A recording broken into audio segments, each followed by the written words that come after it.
क्या इजराइल पर फिर से फटने जा रही है ईरान की मिसाइल? क्या तेल अवीव और हाइफा में फिर इसी तरह होगा हमला? क्या ईरान की मिसाइलों के आगे फिर ढह जाएगा इजराइल का डिफेंस सिस्टम?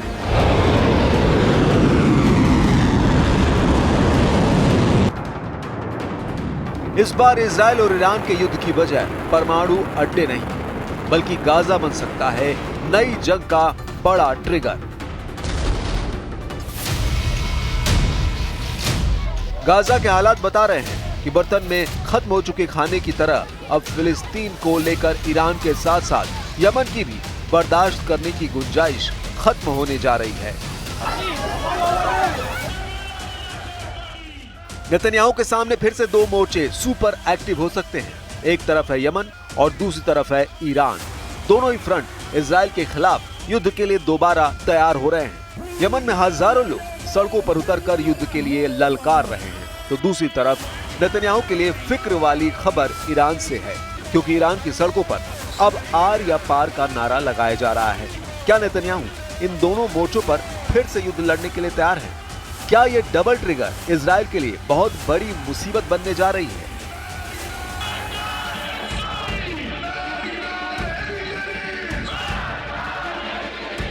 ईरान का गुस्सा देखने लायक है। तेहरान की सड़कों पर लोग उतरने लगे हैं, लेकिन इस बार इजराइल पर गुस्सा गाजा को लेकर फट सकता है। ट्रंप के पुतले और अमेरिका के खिलाफ नारेबाजी देखी जा सकती है।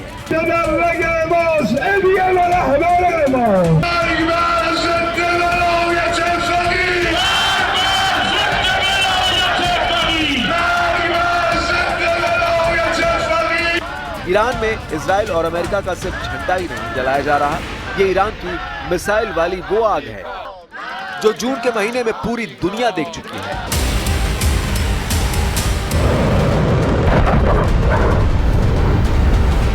जब ईरान ने तेल अवीव और हाइफा के साथ इजराइल में कई ठिकानों पर मिसाइल दागी थी और ऐसे हर धमाकों की गूंज अमेरिका तक सुनाई थी।